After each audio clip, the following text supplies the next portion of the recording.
Welcome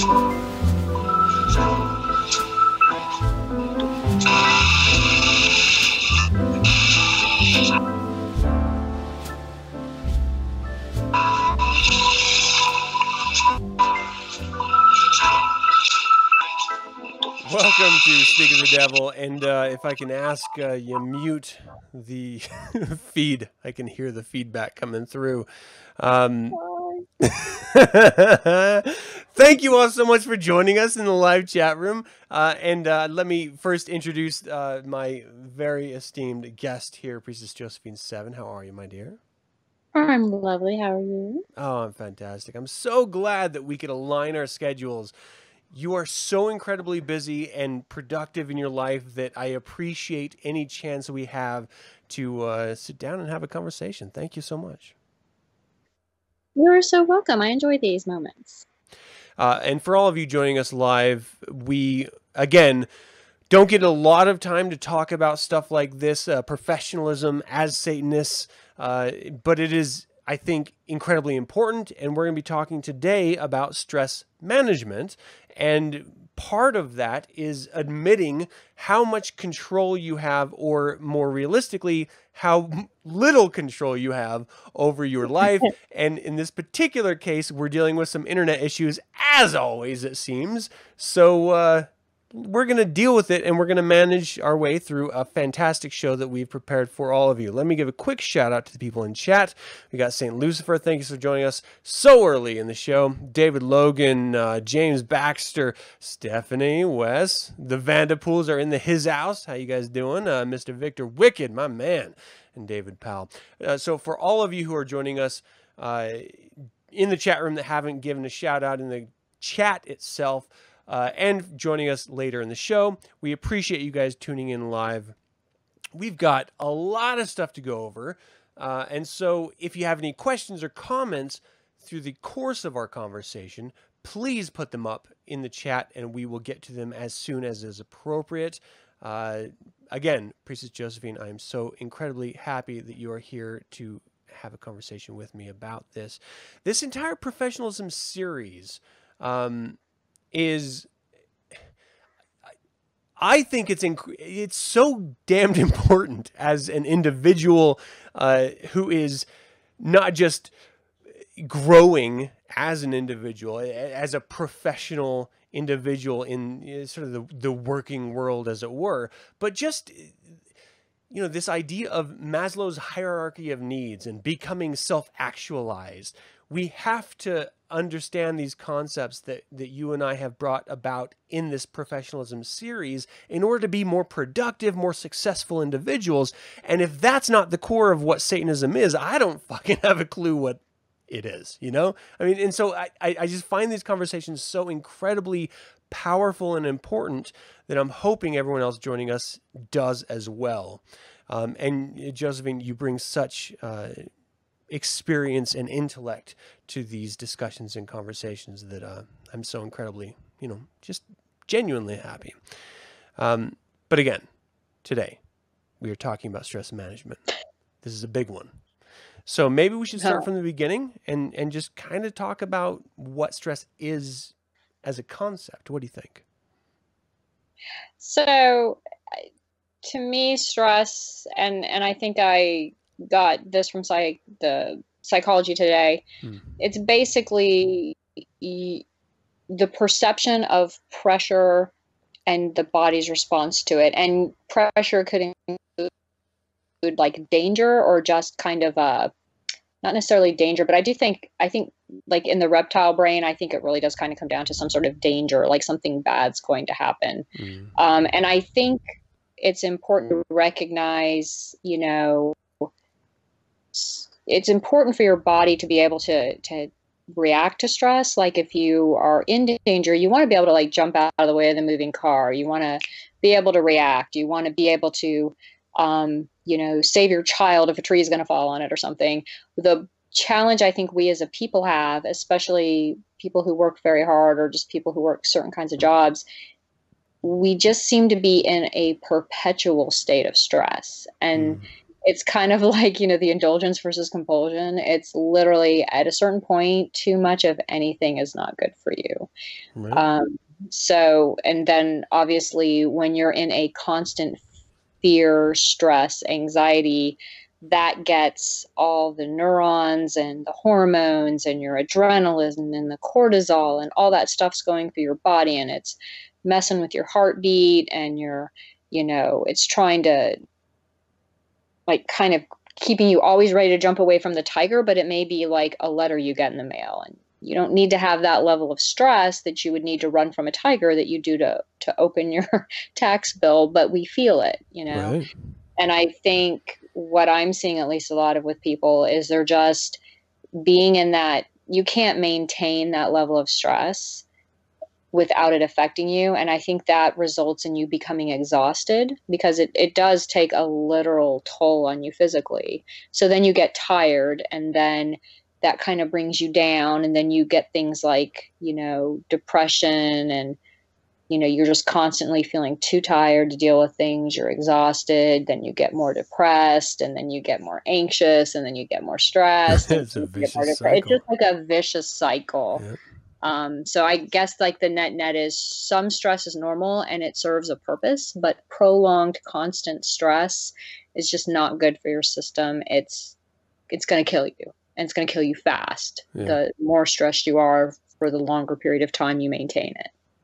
I want to put my finger on this idea of stress just for a minute so we can explore it a little bit, because I think often when we think of the stressors that influence our life, we often think of them as abject negatives. Mm-hmm. And I think it's important to note that, and you touched on this already, not all stress is necessarily a bad thing. It's perpetual stress Right. that is the bad thing. And so, as with anything in life, we can't avoid the concept of stress, but we can certainly learn to manage it. And if we don't learn to manage it, and maybe we're chemically or physiologically or culturally prone to over obsession of stress, it can lead to some genuine mental and physical problems that will definitely, as you already put it, shorten your life. And so I just want to make a note here and, clarify, there is nothing wrong inherently with the idea of stress. It is a natural part of life, and we have to be able, as human beings, as any living creature, to face it and manage it. And that's really what this conversation is going to be about. It's not saying that stress is bad. It's not saying that stress is controllable. It's saying that we are frail biological chemical creatures, and we are going to try to navigate our way around this concept.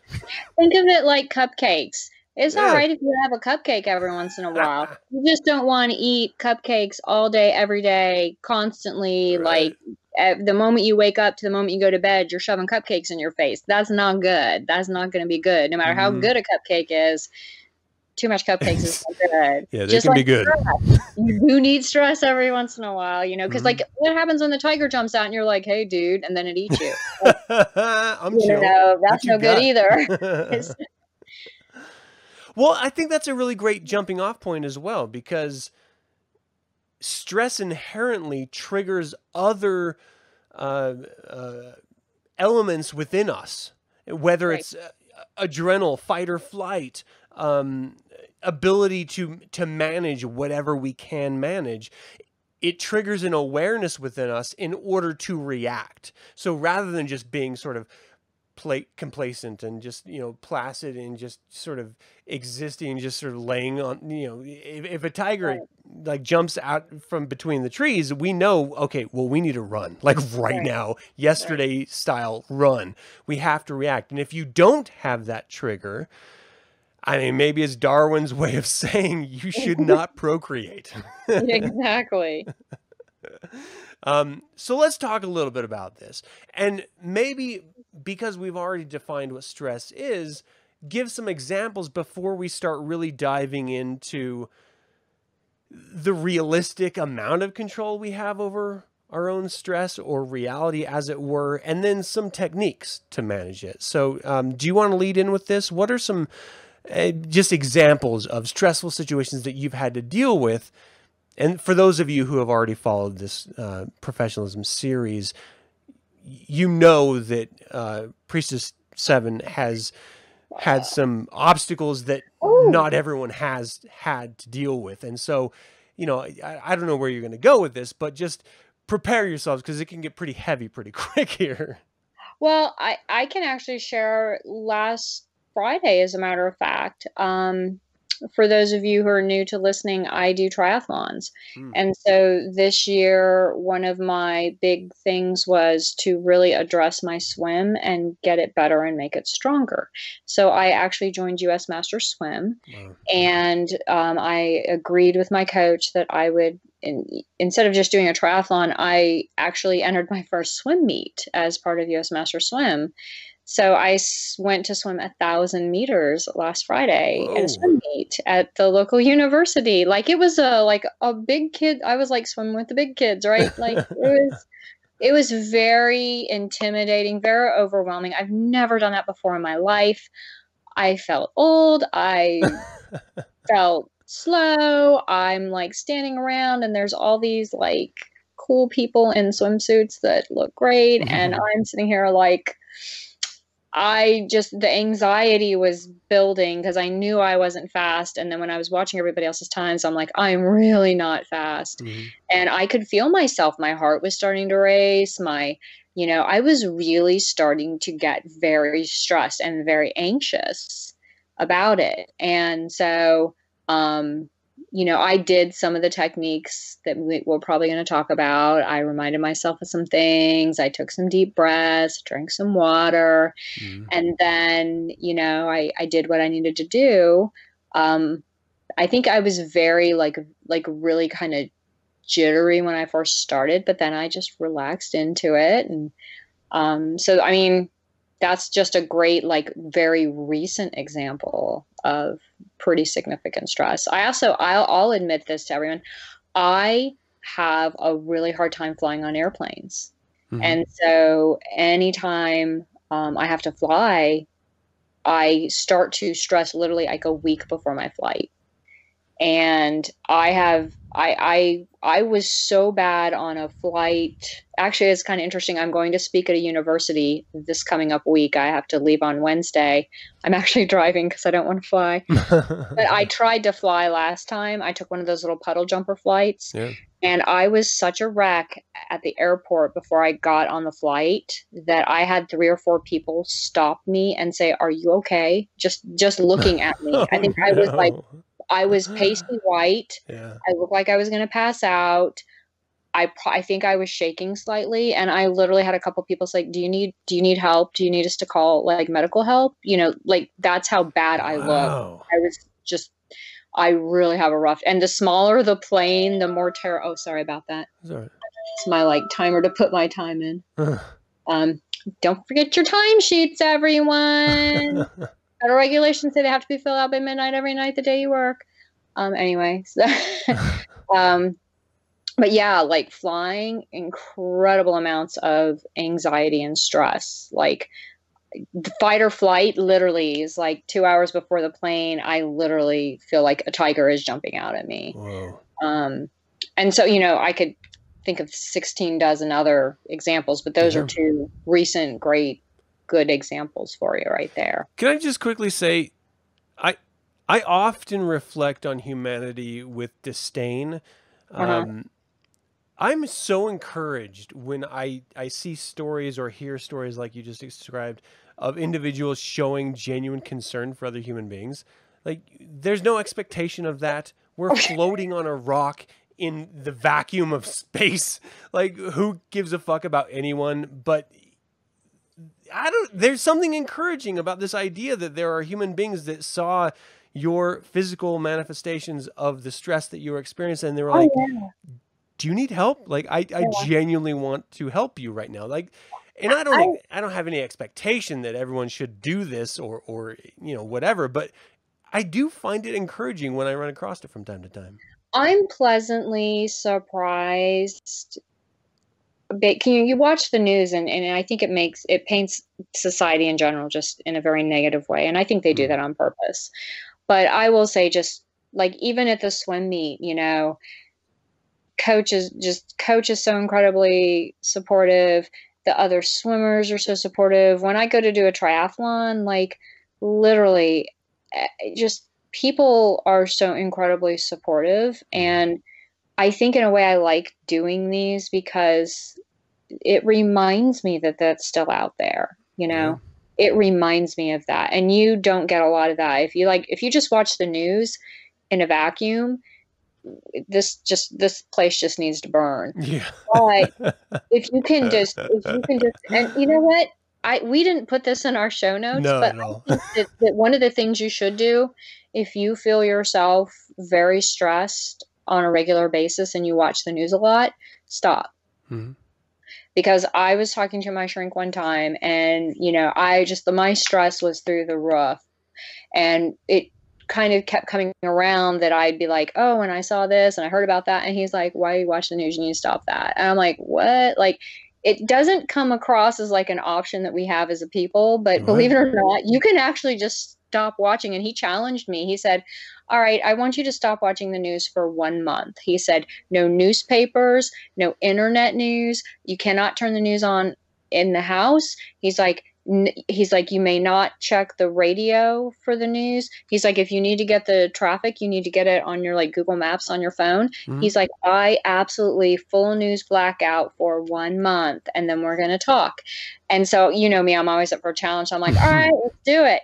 And I shit you not, my stress level plummeted when I disconnected. Because, and it was so funny because it was like 2 weeks in, and he's like, how you feeling? I'm like, I feel fucking great. This is awesome. I should have done this. You know? And I still don't pay attention. Like, there was that thing with that judge guy that everyone was upset about, and everyone was freaking out. And I'm like, who, what? I don't know. Like, I'm clueless. Like, I don't even know when it's going to snow half the time because I don't even watch the weather. And it's beautiful. I love it. So if you find yourself like constantly stressed out by the news, just know you can unplug from that. You are not required by any law that I'm aware of to sit and cram that nasty ass negative shit in your head constantly.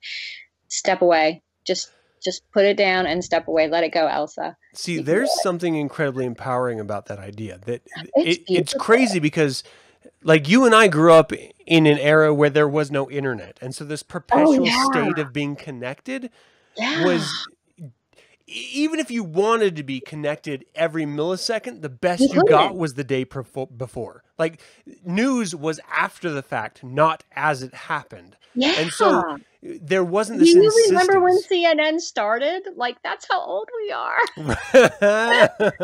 Like, kids, there didn't used to be 24/7 news. Not at all. It just didn't exist. You got your news at what? 6 o'clock at night or 7 o'clock, right? Or you had to wait until 11 o'clock at the end of the day. And it was all local news, and they would pepper in like national news and world news as they had access. Sunday they would have like the big national one every once in a while, like 60 Minutes or something. I mean, that was it. Like, Brad in the chat room's like, we are not old. Those were the good old days. We didn't know what the fuck was going on, and we were happy. I think we are old. No, but so my point of bringing that up is that we do genuinely need to remind ourselves that if you are a younger individual that was born in the internet age, and specifically the social media age, this idea that you just shared, that you don't have to be connected, is an incredibly important one. If you look at the vastness of human experience, just thinking of, you know, known human,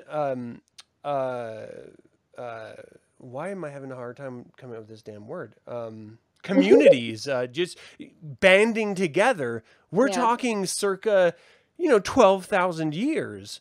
They never had what we have, like ever, No. ever. No one single individual human being has ever felt the need to be connected except for the microcosm of a speck of an instant on the history timeline of human beings that we are living in right now. So we have to remind ourselves that this is abnormal to the human condition. This is not a normal thing. And keep in mind, it's not like you're getting raw news. It's not like you're getting just data and facts. Right. News is always going to come from a source, and that source is always going to have an agenda, and you don't always know what that agenda is. And 99 times out of 100, what's that? Who's the Don Henley? God, we're so fucking, you know.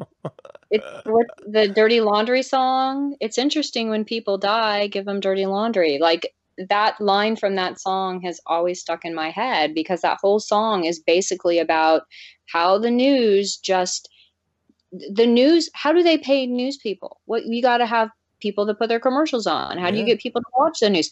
Nobody's going to turn into the news. It's like, oh, some teddy bears hugged today and some flowers bloomed. Everyone was happy. Like, no, nobody wants to see that. Everyone wants to see the car wreck and the train wreck and the drama. And that's what gets them tuning in. So, of course, they're going to push you to want to tune in by creating that feeling of, oh, no. You know, they're going to create the stress, right? They create that stress just to get you to tune in. So then their sponsors will give them more money, and then they can pay everyone's salaries. So, and it works. It works. Yep. We buy into it willingly. I don't anymore. And this is the empowering side of it, is we have so little control over life, over reality. And I want to kind of touch on that in just 1 second here. But to the extent of exposure, we have total control. We can just turn it off. Turn off notifications, disconnect from social media, not pay attention to the news and people standing at the water cooler yelling about whatever judge did or did not do whatever is so offensive to that individual in the moment. Like, we have a choice. And we pretend like we don't so that we can excuse the connectivity that we feel that we may have in finding the outrage or the joy in the moment of the position that we're trying to connect with. But the truth is, this is all manufactured bullshit that we don't need. And it is feeding in to the very topic of tonight, stress and stress management, as we're going to speak to here specifically. So let's talk a little bit about control before we get into the idea of stress management as well. And you know what? I just realized I didn't give any examples. You didn't. After you gave some. So let me give one or two really quick here. I had never experienced stress as much as I did when I was in the military. There was, shocker. Which makes sense, right? I mean, of course. I never understood the idea of the level of expectation of an individual over a larger group of people than I experienced in the military. And it weighed on me so much that it was physically making me ill. And I distinctly remember a moment of driving, and I was stationed in Germany in Mannheim at the time, and I was living in Weinheim, and I had to commute. It was like I think it was like a 10-minute commute to my Kaserne, the base that I was working at. And the expectation of the events I had to deal with during the day were so intense that it was making me ill to my stomach. And I just had this moment of clarity where I just took a deep breath and said, you know what? I have zero control over how, like, I know what I have to do. I know what I can do. Outside of that, I have no control. And the acceptance of that, I just have to take a deep breath and let it wash over me, because I can feel the effects, and it is not healthy and it is not good. And I just have to live in the state of accepting what I cannot control and being aware of what I can and being okay with those differences. And that was the first moment that I understood management of stress. and then just some other experience of massive stress that I have to deal with. The perpetual, I mean, I live in advertising world. I'm a graphic designer, and I have to continually present to clients different creative ideas. Trying to convince another human being that your idea is gold in, at times, stark contrast to their own ideas is a challenge in confidence, in certainty, in humility, and it is so incredibly stressful on a regular basis that I take those lessons that I learned almost straight up 20 years ago, that's how old I am, in Germany, those lessons of dealing with stress, and I apply it to my modern life. So maybe the intensity of it isn't, 9/11 just happened. Okay, I don't have to worry about that anymore. I dealt with that once. And this client clearly isn't a terrorist attacking my country, but the stress effects on my body don't know that, don't care about that, and I still have to deal with it. So. I couldn't do what you do, honestly. I could not do what you do. No, I don't think I could handle that stress, that level of stress daily of like constantly being judged and found lacking or wanting just because someone else may be stupid or not appreciate my brilliance, because I am pretty brilliant, and it gets frustrating when people don't notice that. Right. But I admire you because you do something I could not do. I can't. I need to be the position I'm in. I have a significant amount of power and quote control from a institutional perspective. So I inherently can say, like, you will do this. This is not negotiable. You will do it, and you'll do it this way, and you'll execute as I say. Whereas you have to convince people to listen to you and to do what you want or to do what you think they should do. And that is infinitely, in my opinion, more stressful and more difficult and more frustrating. So, I mean, kudos to you, sir, because like, I need to be able to just wield the baseball bat, and you've got to convince them. So I appreciate that, in fully knowing actually, the extent of the audiences that you communicate to and the places that you travel to communicate to those audiences. So thank you very much. I want to talk about control here really quick if we can. And we're going to get to the, the stress side of it here really quick. But there's a comment in the chat room that I think feeds perfectly into this idea that we were banding about before we actually went live. Ryu in the chat is saying, we Satanists are known magicians, control the magic, don't let low-level vampires control the Satanist. That's against our religion. Well, I'm a high-level vampire with a capital V, so like, okay, I'll let that one slide. For those of you who are in the know. And I don't want to be insulting when I say this. There is pretension in that statement beyond reality. And I say that understanding that, yes, we as individual Satanists strive to be the best version of ourselves. If, again, we look at the idea of the Maslow's hierarchy of needs, we want to be self-actualized as individuals. But to just say that as Satanists, we're known magicians, we control magic, we don't let low-level vampires control us. I mean, best case scenario in a vacuum? Yeah. But in reality, I know too many Satanists. And I can't say that's reality. Right.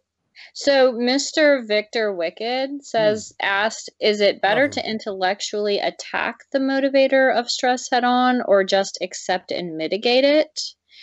And I think we could probably each answer that in our own way. And I probably come to the table with more of a, for those who are familiar with Chinese Kung Fu and like Tai Chi push hands, I was taught at a very kind of impressionable age to take whatever's thrown at me and kind of turn it back on itself. Redirect. So I personally, from what I've been taught and how I've grown as a person, find that an offensive attack doesn't always get me what I want. I think it often ends up not working the way I want it, or creating additional issues that cause more stress. Mm-hmm.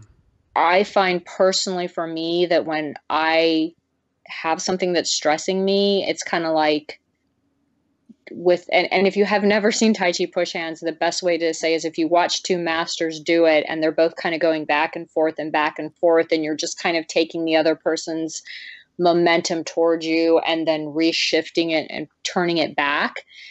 I don't see that as attacking so much as kind of absorbing and refocusing that energy.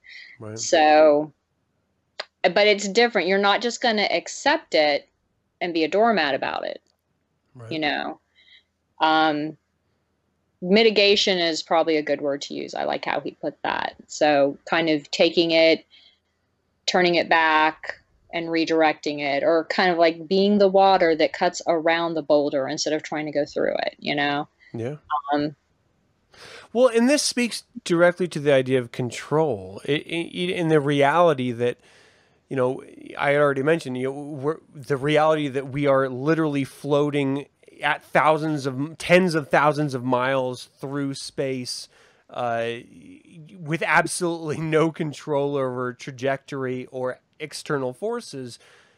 We have so very little control. And just Satanism in and of itself as a religion purports to exercise abject total control over one's life. And so we have to somehow rationalize the difference there. We don't have total control. You can't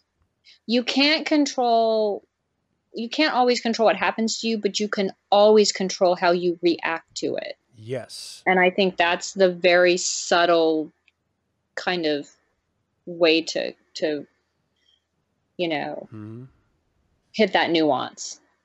Well, this is something that I was taught early on in my childhood, and it's something I was sure to teach my children as soon as they were of age to understand it.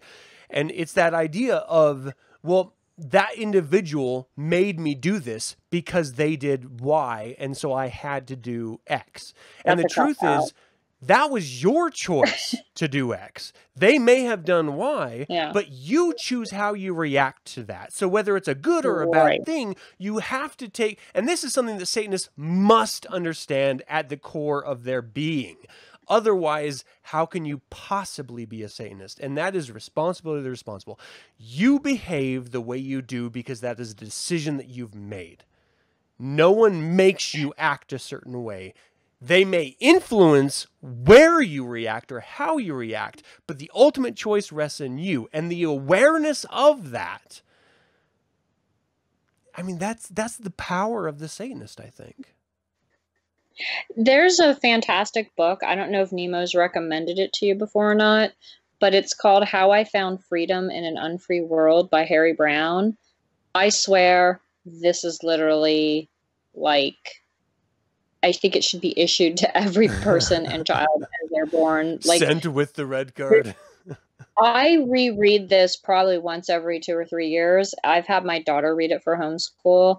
And what I really love about it is he goes into in the very beginning of the book, he goes through all the different traps that humans get stuck in, like the identity traps, the morality traps, the rights trap, the burning issue trap. Like, he goes through all of those, and he really kind of, from a psychology perspective, talks about why a lot of people get stressed out, feeling like they're required to behave in a certain way because of these traps that society kind of makes you feel like you're stuck in.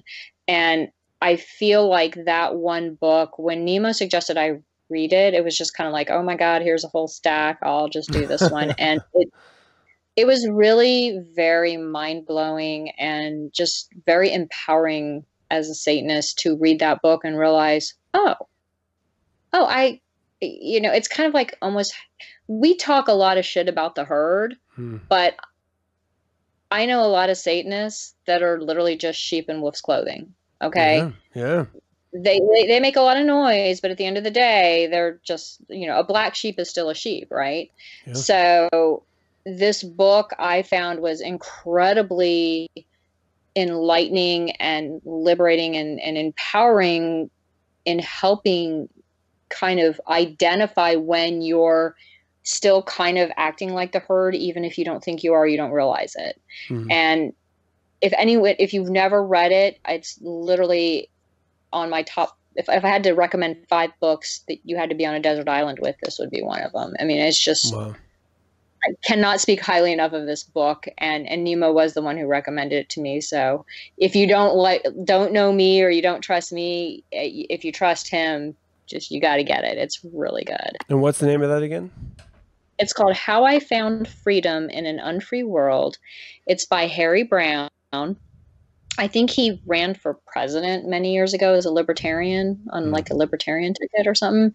But hands down, I have it in PDF and I keep it on my tablet, and I'll like read it in the airport or something, it's almost kind of one of those books where you can always just go back to it. Like when you're having coffee or you're waiting for a doctor's appointment and just read a chapter of it. And it just, it's like, oh yeah, okay, I was starting to do that again and I forgot. I got to remember that, it's really good. I want to address a comment here in the chat room, but before I do, James is asking, what are the other top 5 books you recommend? I don't want to get into that right now. That's outside of the context of this conversation, but it is an interesting conversation. You have to listen to the other episodes. Yeah. Because we do. Priestess Seven recommends books on a regular. So Jordan is asking, I don't care what, or he is not asking, he's stating, I don't care what other people think, but I do try to control it to help with stress. And here's what I'm going to say to that. There is a sense of empowerment that one has in the face of how little control we actually have in life, to then say, what I can control, I will. There's a strength in that. And so I champion that. I welcome that. I celebrate that when I see it. What the defeatist attitude is so easy to take simply because of the insurmountable odds that we as human beings on this planet are faced with. To take control of any of that is almost nonsensical, but that is the responsibility of the individual. That is the strength of the individual, is saying that, yeah, I don't have control, but what I do have control of, I'm going to take control of, because this is my life and I want to live in the way I can to the best of my ability. And whatever that end may be, at least you're trying. And that means a lot. So, okay, so I want to talk a little bit here now specifically to, about stress and managing stress. I've got a number of tips here. It looks like I've got 8 here tips from a website of helpguide.org about stress management. And I'm bringing these because I think they're very valuable on their face, but is there anything that you wanted to cover before we dive into these tips for people about stress? I think what I did, so the audience knows we don't just kind of pull shit out of our ass here. We actually kind of discuss and we talk about the topic, and we, put our, our notes and like what our thoughts are, and we kind of frame out how we want to talk. So we kind of have a document that we edit together. So I think we've hit all the big stuff, and I think I kind of pushed in my notes into yours as you read through. Okay. So I'm happy to just jump in when you get to something that I inserted myself into. Yeah. Well, let's cover this basic idea that, we've already talked about stress. It's a natural thing that happens in life. We're guaranteed to die. Living is an inevitable end of death. And so part of that is realizing that there are certain things that are going to happen. You're going to have to breathe. You're going to have to eat. You're going to have to drink. And you're going to have to manage obstacles in life. And that is going to provoke stress. And so we have these lizard brain realities of flight or fight that we've already had a conversation about. But we need to recognize that there are emotional tolls and physical tolls that these triggers have on our lizard brain, on our physical being. And too much stress, not recognizing it or dealing with it, can lead to genuinely real physiological and emotional problems. And so Yes. we can't stress enough that ironically, it is incredibly important that we recognize and deal with stress, because it is unavoidable. It is inherently important. And as Satanists who try to control life as best as we can to be the best versions of ourselves, we have to take it face on. Whether we accept it or we fight it, we have to accept that it exists. And management is part of that. So here's a couple tips that are identified that I thought were worth discussing here. Identify the sources of stress in your life. So we have to look at our own habits. And here's something that I thought was really interesting about that, is that there's this selfish idea that things happen to me, not that I am necessarily the cause of these things happening.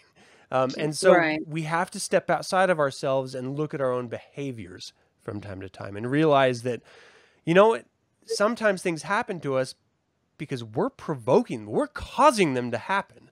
And having an honest and objective view of our own behavior and the results of those behaviors is incredibly important. Again, paying homage to that responsibility, to the responsible satanic statement. Understanding that our behaviors may be provoking it if it's not just inherent in a chosen profession or lifestyle choice, you know? And that's why when I said that about like not always attacking isn't always the right way to deal with something that's causing you stress, because attacking can result in an escalation of the situation, which is going to end up with more stress versus less stress. Right. So like you said, you know, I see a lot of people out there that feel like they have to be like belligerently angry about everything that goes on around them, and they like offended by everything, and oh, you know, you did this and that means that, and it's just, you know, they don't realize that that behavior is not only stressing them out because they're choosing to be upset about everything, but it's provoking other people to be upset with them, or to want to confront them, or to attack back, or to defend. And it's just creating this cycle of escalation. Yeah. So you do have to look at that. You have to look at your behavior and you're like, you know, do I need to take it down 1,000? Do I need to take a chill pill? You know, do I need to let this go and, you know, build a bridge and get over it? It's not always easy either. Like I've had to face this with just social media in general. And it's a struggle that I continuously have, especially when you're trying to promote a show or bring in new viewers to something that you're doing.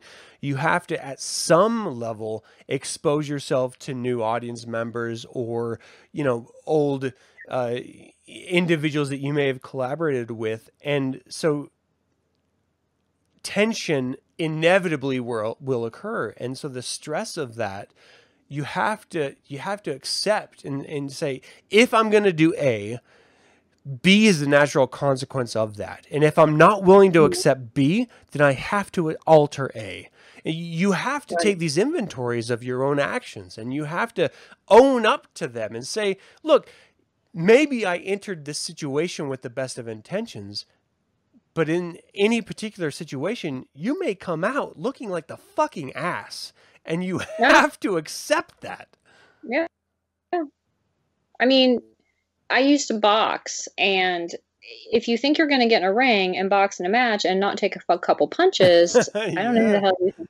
So, I mean, but that's a choice I made. I knew that you know, if there was a guy named Mickey and he was Samoan. There's freaking, like, they hit really hard. But I knew every time I fought Mickey, like, he was going to hit me at least once or twice, and like I was going to see stars. And, you know, I had to make a choice. Do I take the chance to get hurt but get better? Because sometimes you do. Sometimes you have to get hurt. Sometimes you have to go through pain. Sometimes you have to endure being uncomfortable to get to the next level or to get to a goal. And sometimes you have to do that, but other times you don't. I see, but I think that is such an incredibly important point that, you know, we talked about the inevitability of stress in life. We Right. also have to talk about the inevitable ass kicking that life is going to hand you, because they sort of go in tandem. Taking it on the chin is part of life. You can't live life and expect never to get hit, literally or metaphorically. Like, it is going to happen. And so you either need to decide, is this going to keep me on the mat, or is this going to Yeah. teach me a lesson? Well, and there's a difference between making a calculated decision to accept a punch and then get through a situation versus standing still and just being a punching bag for all of eternity. Right. There's a difference. Yeah. And some people, you know, and I just think it's such a nuanced thing, because sometimes you do strategically just have to take a hit. Yeah. It's Sun Tzu, Art of War. Sometimes you just got to take it.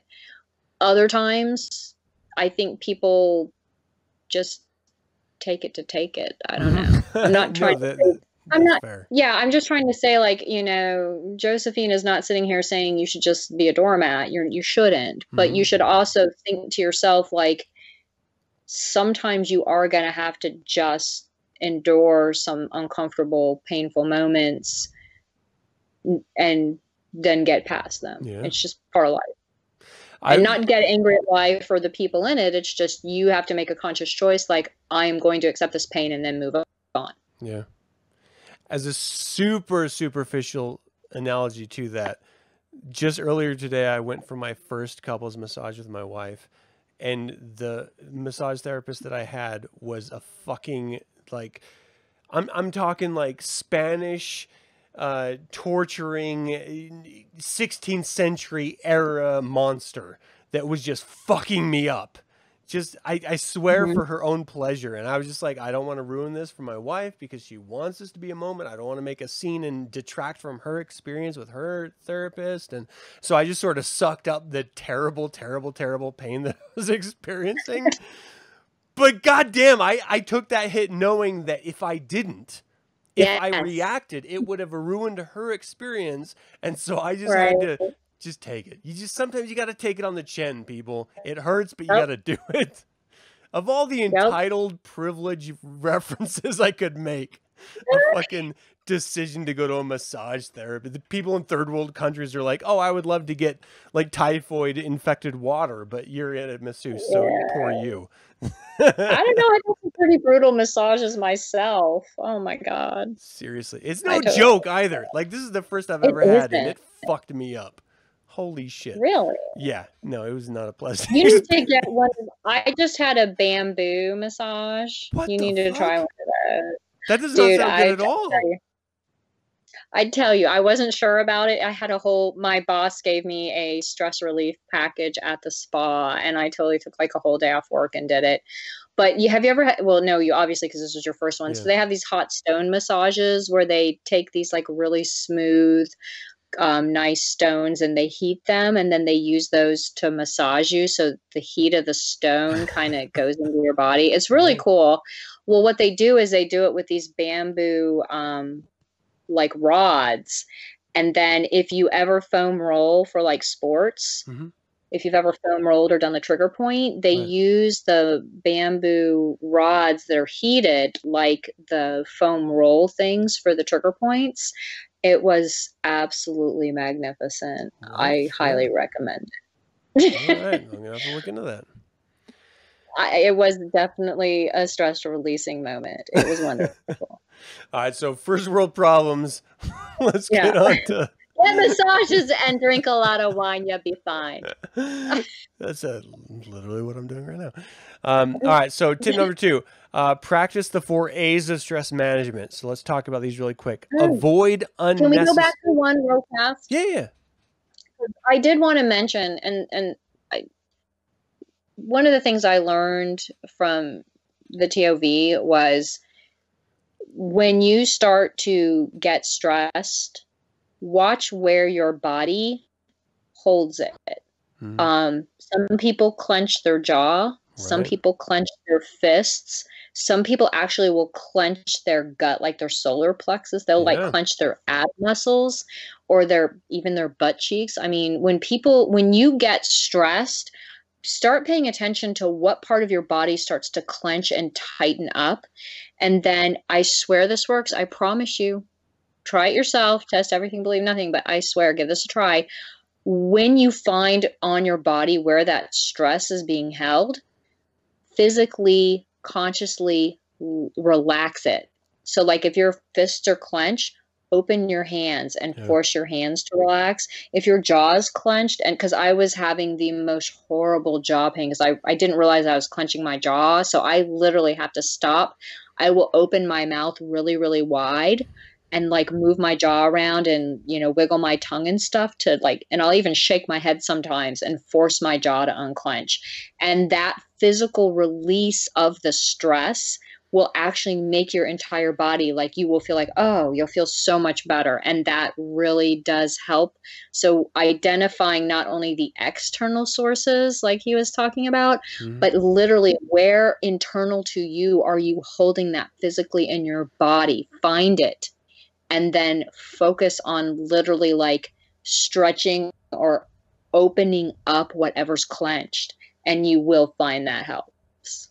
Sorry, I had to tip tune it. No, I think that's really important, and that's gonna It's amazing. that pays homage to all of these different tips because they interplay with each other.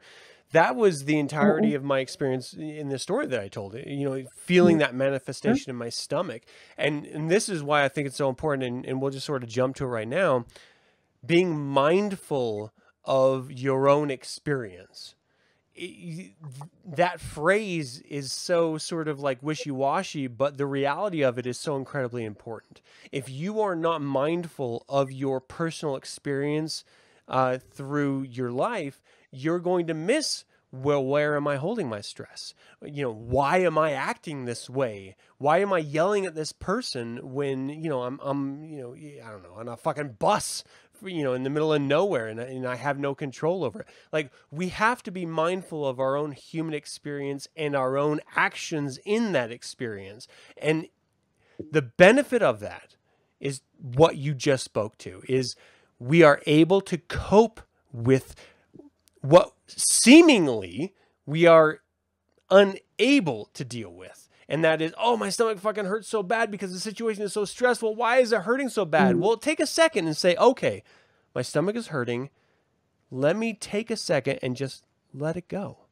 Like, if I know it hurts, let me just consciously say, no, I'm going to let that pain go. I'm going to stop clenching. I'm going to stop whatever it is. And it's not always going to work. One size doesn't fit all in life, but 9 times out of 10, I'm going to argue you're going to be able to honestly manage the situation that you're in infinitely better if you're mindful of it.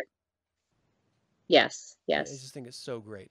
And so these 4 A's of stress management: avoid unnecessary stress. And this feeds into your keyword own unnecessary. Well, and to what we've been speaking to all along, there's nothing wrong inherently with stress, but if you can avoid it, because honestly, we create drama in our own lives and we are our own worst enemy in most cases. If we can avoid it, well, then let's make the choice. Let's say, I don't want to have there is so much stress that I have to deal with uncontrollably.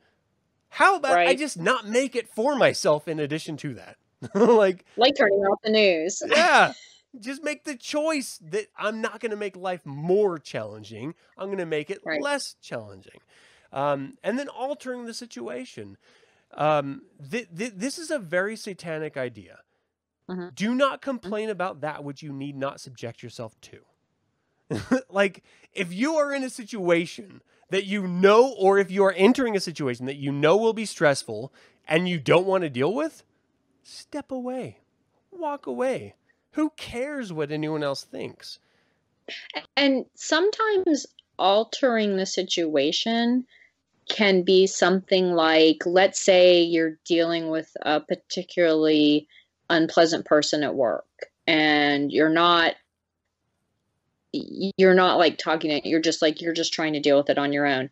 Sometimes it could be just something as simple as maybe going to your boss and saying, hey, I'm really frustrated and I need some help. Like, I don't know how to handle this, or can you give me some ideas on how to deal with this? Just asking for help can be altering the situation.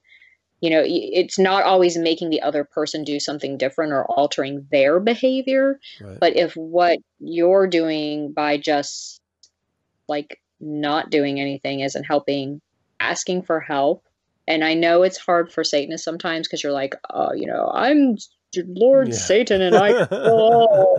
It's like, you know, it does help to just go to someone and say, hey, and they actually find it flattering. So it's actually a little lesser magic on top of it if you go to someone above you and just genuinely, without sounding all complainy and bringing cheese with your wine, you know, just saying, look, you know, I really like the benefit of your experience. I'm struggling with the situation. Could you give me some pointers or some ideas? And then you can actually, not only can you alter the situation so that now you maybe have some better tools or maybe some backup, but then you also are doing that kind of lesser magic thing with someone above you that could end up being like a really good, you know, person to have on your side in the situation. So, so thought.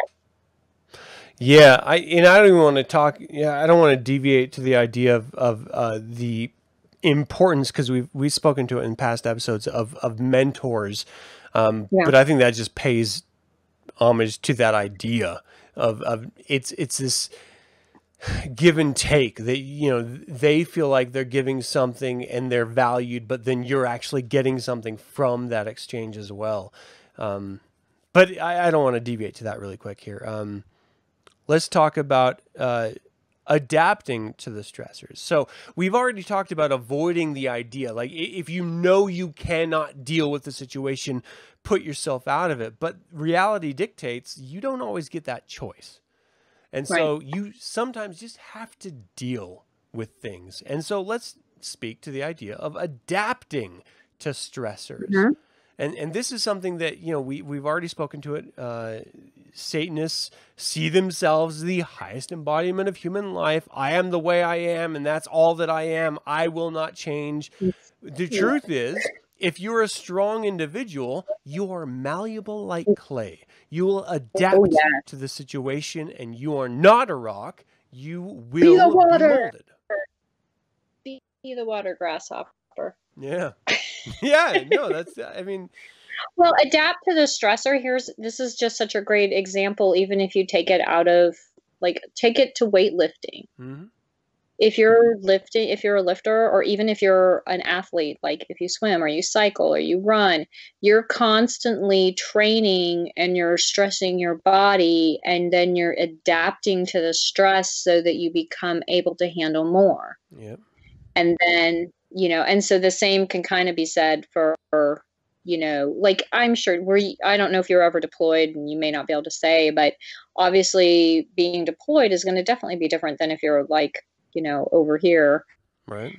You're going to adapt to that. You know, you're going to adapt to the heat. You're going to adapt to the, you know, the stress of that environment. You know, I know guys that have gone over, and, you know, the way they felt after being there for a year was definitely different. It took a lot more to stress them out because they'd adapted to it. So, yeah, adapting. It's incredibly important. It's just another aspect that we have to understand. Sometimes you cannot just face it head on. Sometimes you have to work around it. And then a note here at the very end of that is accepting the things you can't change. And, you know, this is an old 12-step alcoholic phrase that, you know, sometimes is, you know, shared sort of as a sort of comedic joke in a TV series, but there's truth in that. Is that we don't have let it go, control. Elsa. What's that? I said, let it go, Elsa. I'll do that sometimes. I will literally tell myself, if I'm starting to get anxious or I'm starting to get myself worked up, I will literally like stop, and I will say to myself, let it go, Elsa. And if I really need to, I will make myself spin in a circle like a Disney princess, and then I'll say it again. And I'll be like, let it go. Yeah. And you know what? Bizarrely enough, it works about 99% of the time. It's just such an important idea to embrace.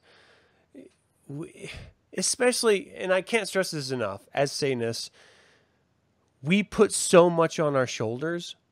We try so hard to be this sort of imaginary embodiment of power because the Satanic Bible told us so. And the truth of human experience is so vastly different than phrases that you find out of Might is Right.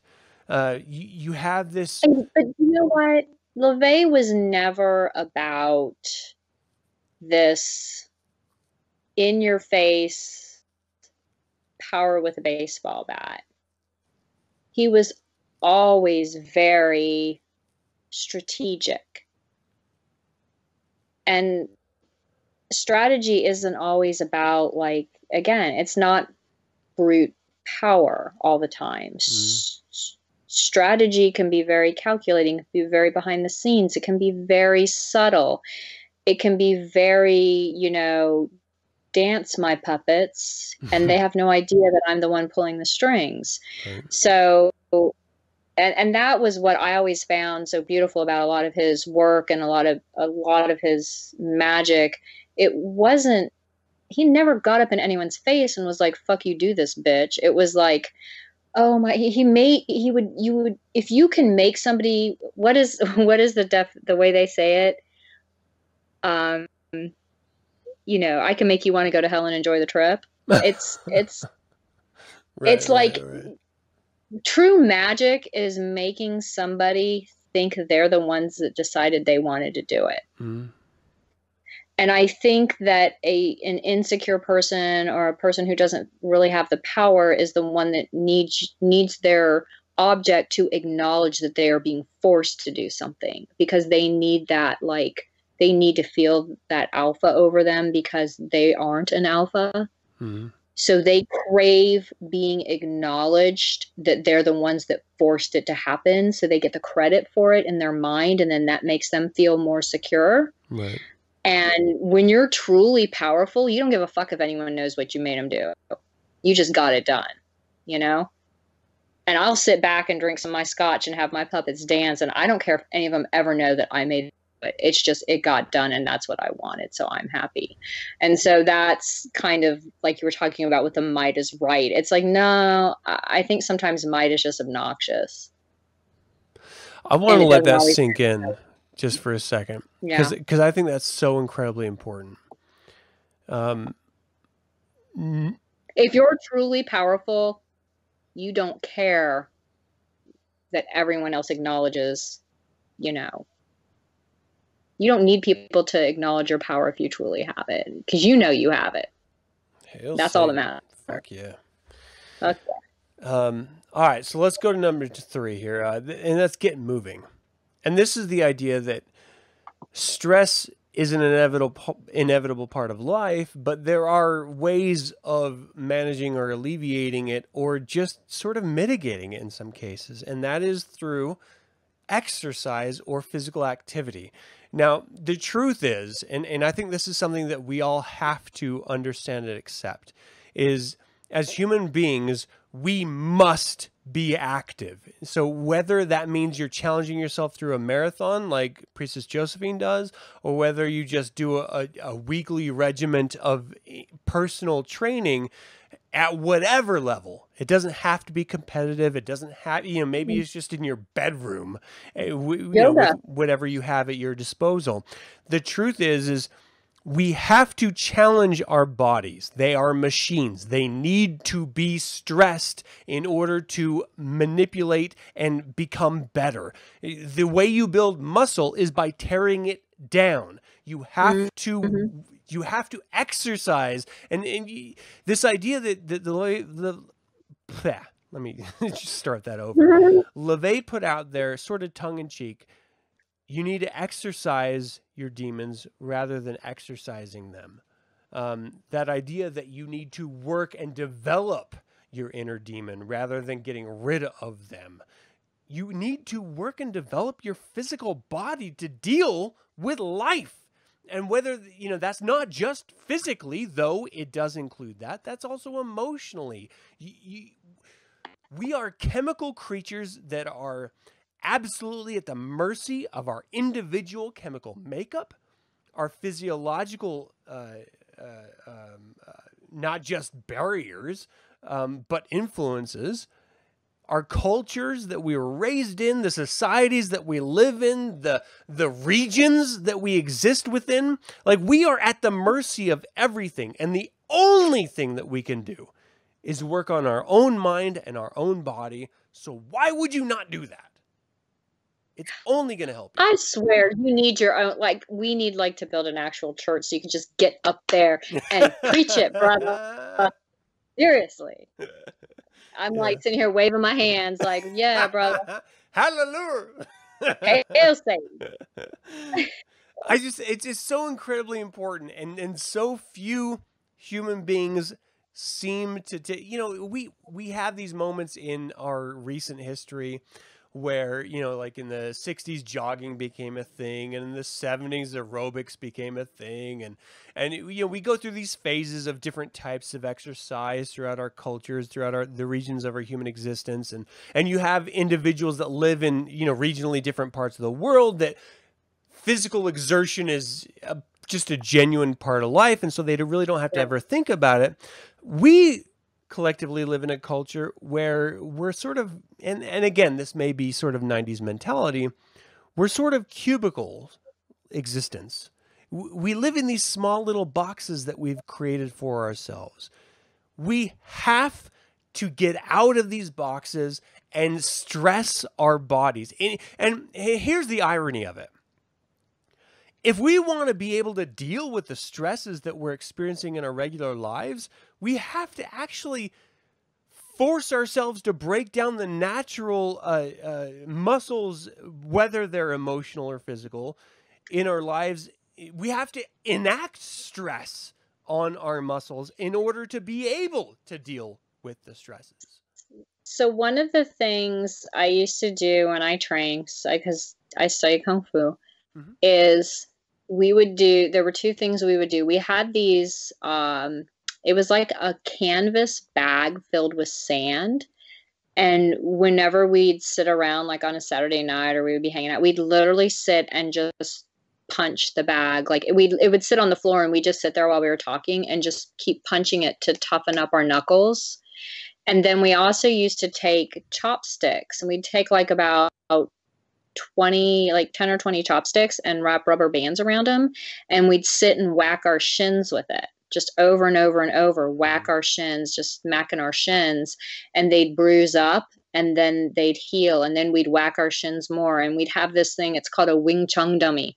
And you would sit there. It's a big piece of fucking wood. It's like a tree trunk, and you kick it. You'd literally just sit there and kick it. That is some like 70s Kung Fu movie shit, right? That's what we did, though. We did that when I studied, because my Sifu is from Canton, and he was 8th generation Grand Master. And we would literally sit there, like while we were watching TV at night, because we'd all hang out together, and we'd sit there and we'd each have our sandbag. I still have it somewhere. And we'd just sit there and we just boom, boom, boom, boom. And you could just hear us all like pounding our fists against the bag, and then, you know, whacking ourselves in the shin with chopsticks. And we would just sit there and do that, because what are you doing?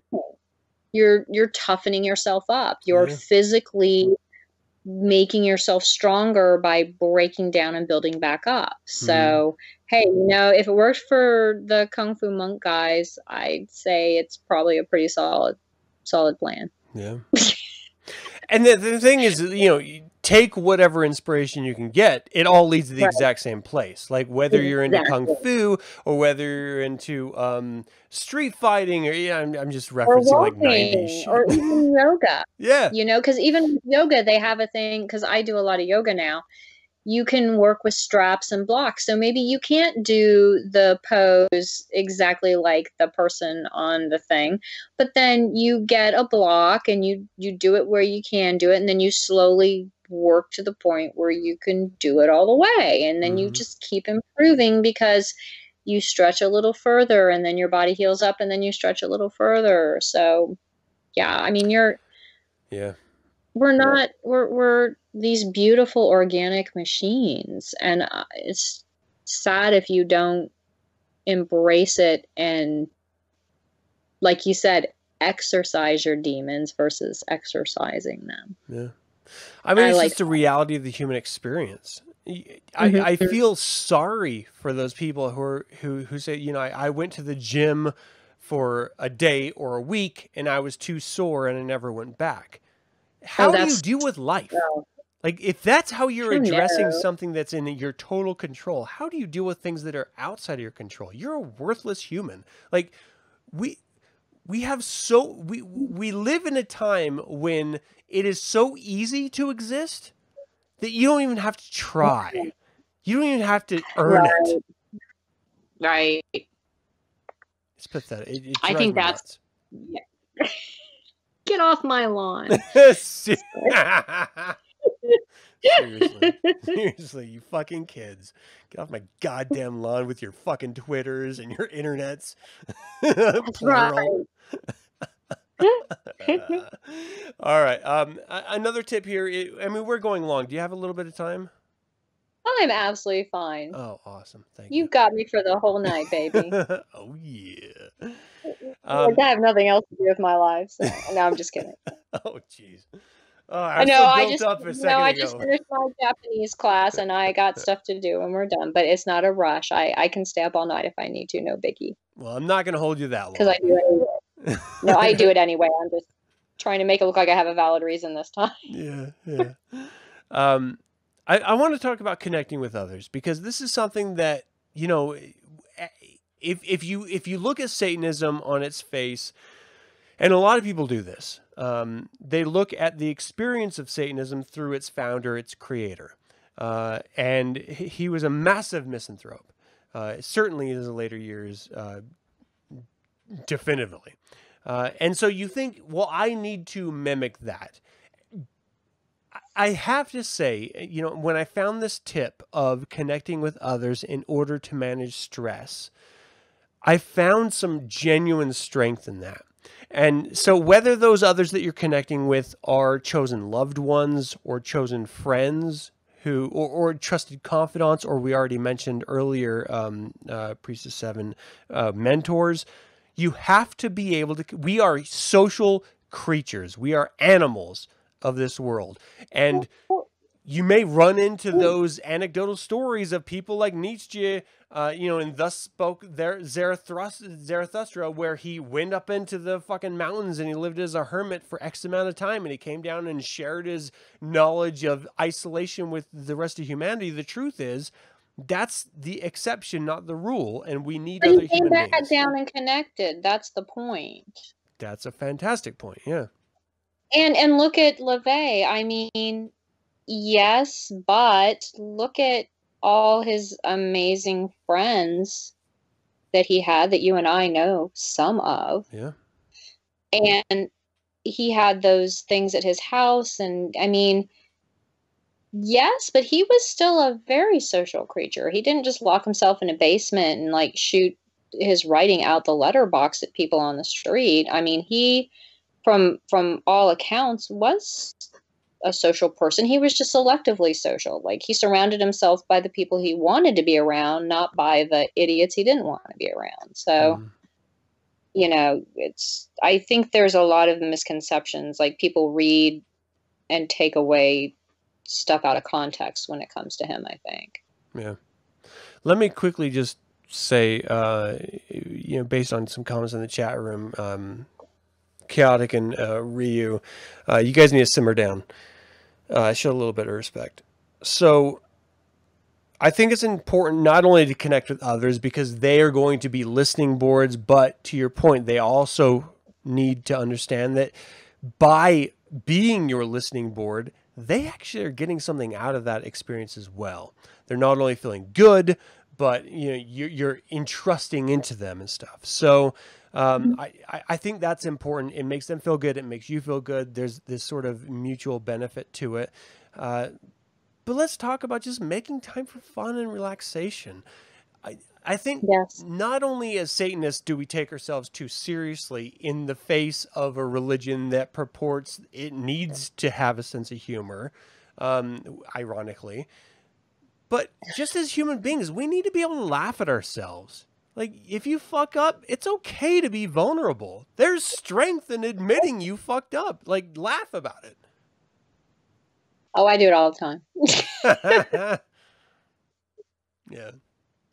And I do think it is the leisure time. It's fairly critical, although it can be very hard. And I'll be honest, that's something I struggle with.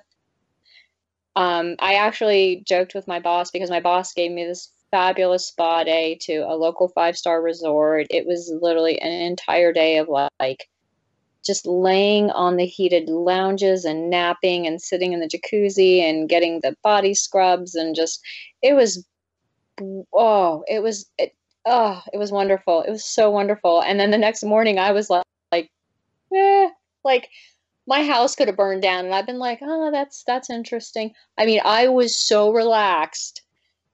And I told my boss, I'm like, this is why I can't relax, because it takes me too long to kind of like come back out of it and get like tight for work, you know? Because I'm like, I walk into work and everyone's like, oh, yeah. I'm like, yeah, that's good, whatever. I mean, I was so chill.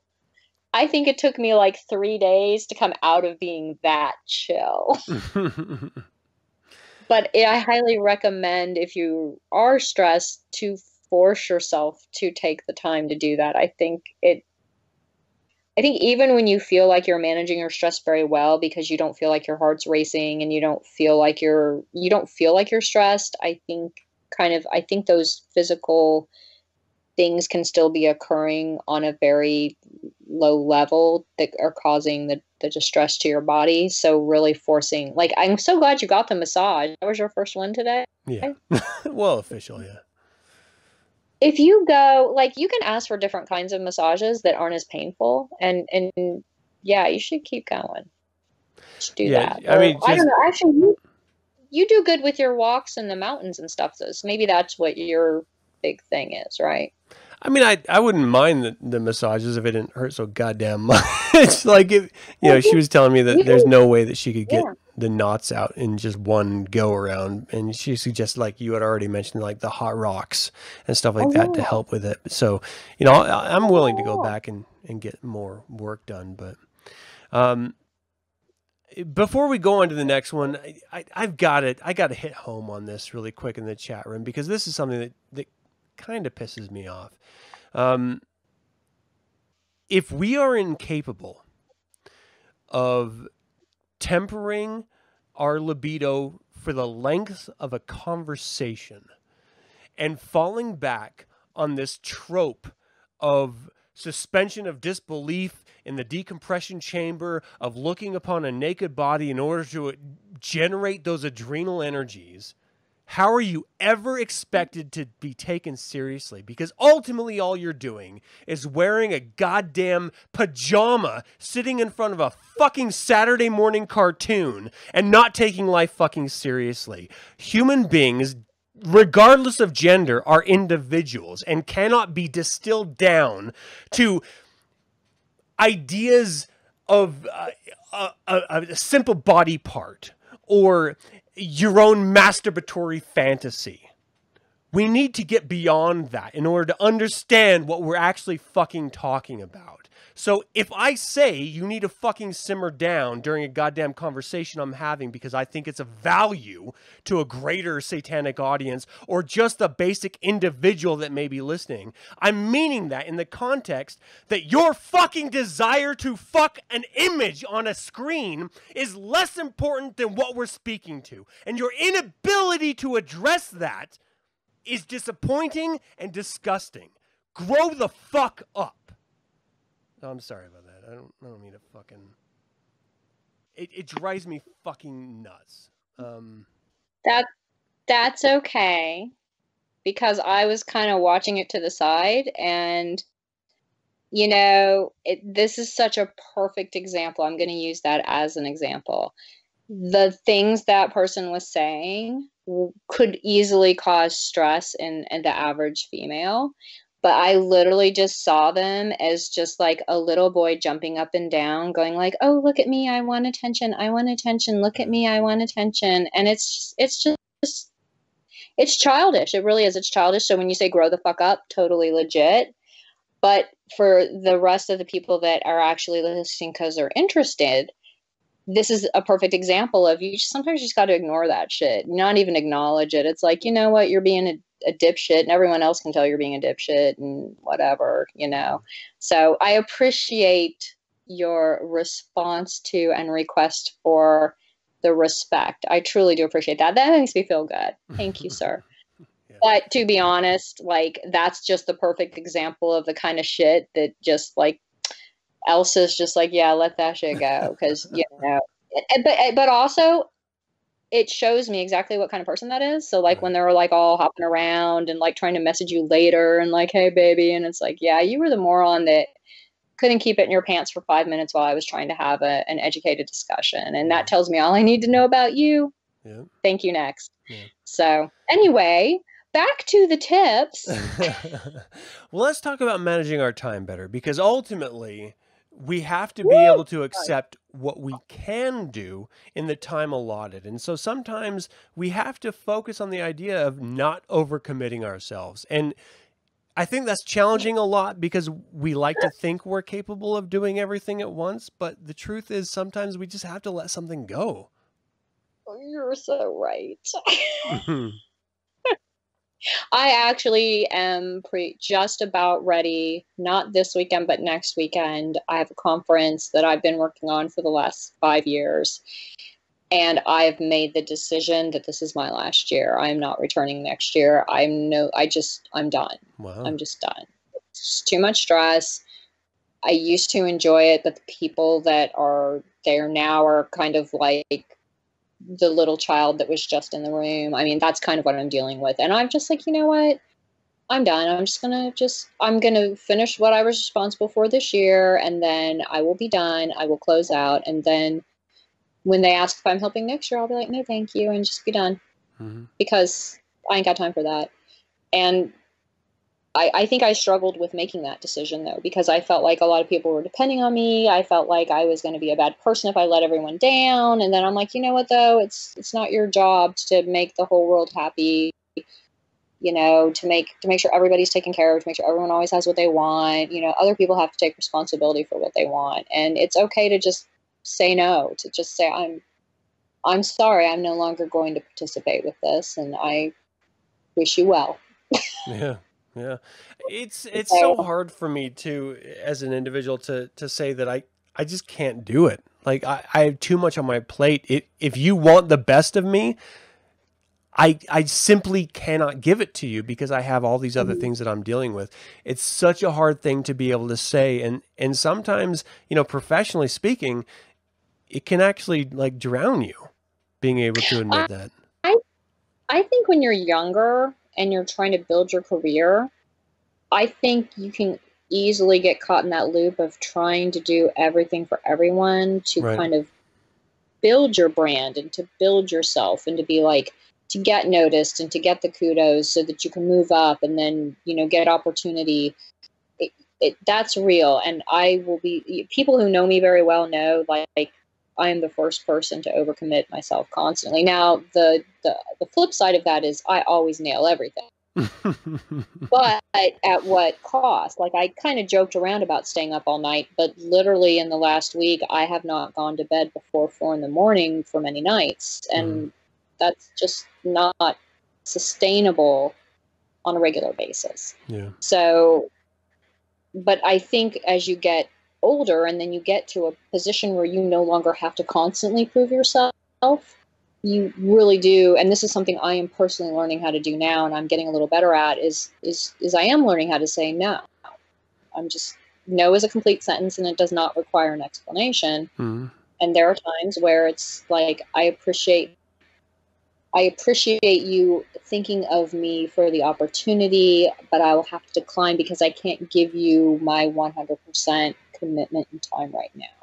So good luck. I love that. So I want to say that one more time. Just, I think that's such a great statement. No is a complete statement that does not require an explanation. No is a complete sentence, and it does not require an explanation. That's great. Yep. I've I say never thought that. of it like that. I love that. Yeah. Yeah. And you know what? I feel like a lot of times we feel like it's so necessary to justify ourselves. Mm. And the more I know some very powerful, very accomplished people, and I've watched them very quietly over the years. And there was this one woman, I swear she blew me away. I remember someone came into her office one time, and I was like down the hall and I was listening. She was like a VP of something. And someone came into her office and told her something, and she looked him dead in the eye and she said, "That's unacceptable." And it was like, that was it. She's like, "You need to go figure that out. That's unacceptable. That answer's unacceptable." And that was it. I mean, it wasn't, she was just like, "No, I do not accept that." And I'm like, that's pretty fucking badass. I'm like, I'm still waiting for the moment I can say that and do it like legit without feeling like a total poser. Right. I'm getting close, but it's like that. It's just like having that self-confidence to just look at somebody and say no.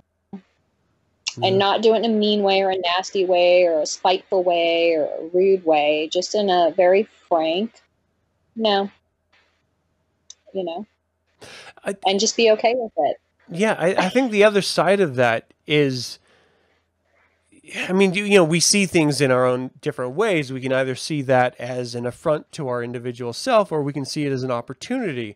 And the truth is they're saying abjectly no, because they know that there's an alternative, whether or not you've recognized that or not as an individual. Right. And so if someone is obstinately saying no, well, maybe if you can step outside yourself for just a second, maybe there's an alternative that you didn't explore, or that you need to explore a little bit harder. Right. Yeah. And I think, because it was interesting, I actually talked to her about it afterwards, because I'm like, I thought that was really kind of cool. Like, I actually said it to her. I'm like, that was really cool. And she's like, well, you know what? I'm paying him good money to do his job, and his job is to figure this out. And he didn't. So he needs to get to work. And that's literally how she looked at it. Like, you need to go to your job. You know, don't just come to me and say it can't be done. And that, and I had this other boss that was great, and he taught me. He's like, never, and it's kind of funny on the flip side. He's like, don't ever tell me no. It's like, tell me how. Interesting. Yeah. And so in a way, it's kind of like I just contradicted myself, but I also didn't, because he taught me that, you know, if someone comes to me like a client or like someone else, and they're like, you know, oh my God, can we do it? And I'm like, absolutely. Let me tell you what that's going to cost you. Let me tell you how that's going to work in man hours. Let me tell you what kind of investment you're going to have to make. A lot of times when you explain to them what they need and how it's going to happen, they will tell themselves no, because they'll make a decision like, that's not, I don't want to spend that much money. I don't want to make that kind of investment. I don't have that kind of time. I didn't realize it was going to be that complicated. And they will tell themselves no for you. Yeah. If do you get the lesser magic thing there? Yeah. So that's kind of, you're saying no, but you're not saying no. You're having them say it to themselves. It's clever, I know. Yeah. Well, I'm giving all my secrets away tonight. I mean, we've gone a really long time. We only have 2 tips left, and I think ultimately I just want to land on one last idea here before we close out this conversation.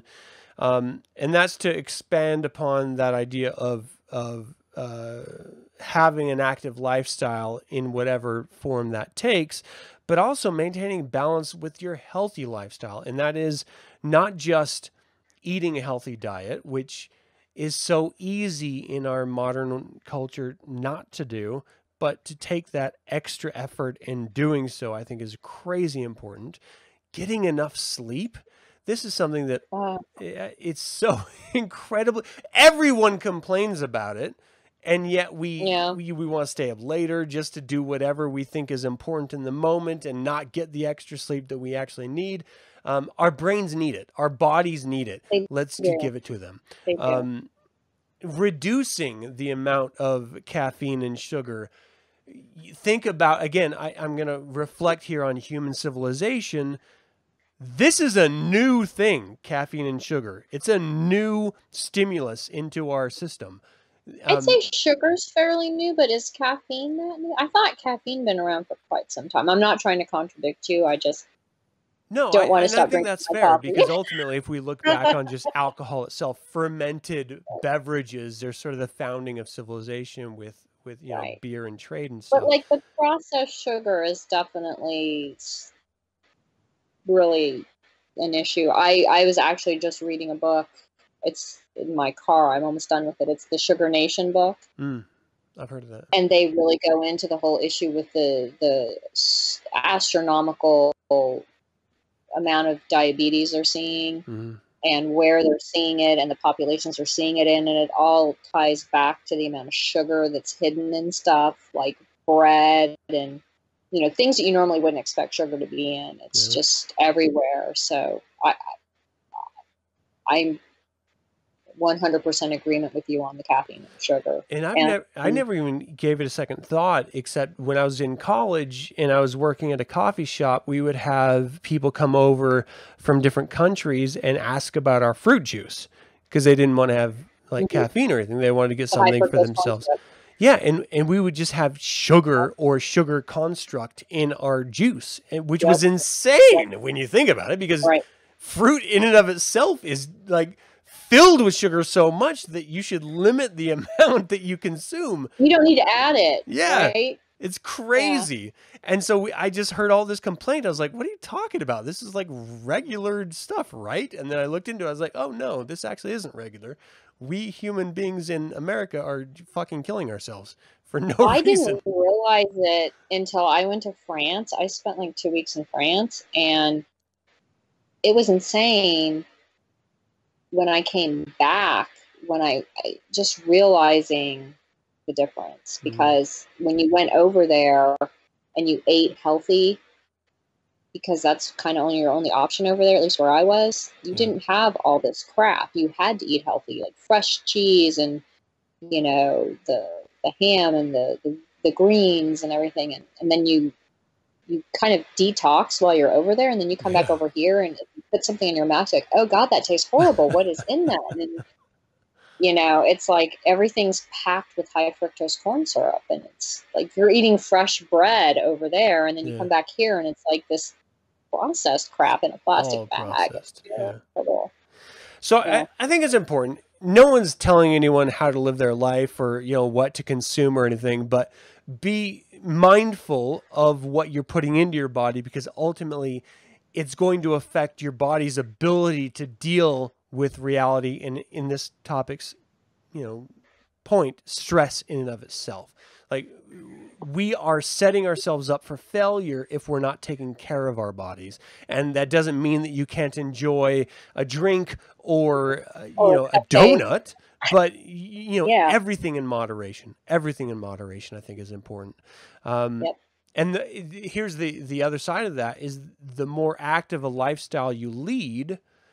I'm not a doctor, but I live the way I live because the more active lifestyle I lead, the more I feel comfortable consuming those donuts or a drink or, you know, whatever, because I know that I am working on myself in other ways. So I do my best to eat properly, you know, 5 nights a week, but maybe I cheat twice a week, or maybe, you know, I saw a nutritionist when I was going through the chemo, and she was one of those people that never ate a bad thing in her life. Like, I don't think she'd ever had a candy bar. She didn't eat cupcakes. I mean, she was like perfect. She was like that person that has the perfect diet that we all wish we had. And then I found out like a year ago she got breast cancer. I just started laughing.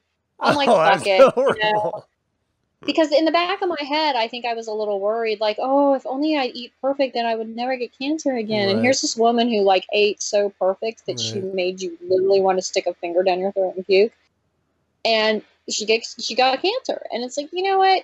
I bet she really wishes she ate the goddamn cupcake every once in a while now, you know? And it's like, I think that brought home to me that, you know, I don't think, you know, any of us are saying, you know, you can never have a drink again, or you can never have a cupcake, or, you know, this or that. It's just, be smart about it. And, you know, don't make it your diet. Make it your occasional indulgence. Yep. You know? And you're okay. Because, quite frankly, I don't think if you had a perfect diet, it's not going to give you some get-out-of-jail-free card, because obviously my nutritionist got cancer. So, obviously, that isn't the, you know, it's not going to protect you constantly. So, creating additional stress and frustration in your life because you can't have a cupcake with your kid on their birthday because you created this thing in your head. Well, no, some people do that. They're miserable because they've like put themselves in this food jail.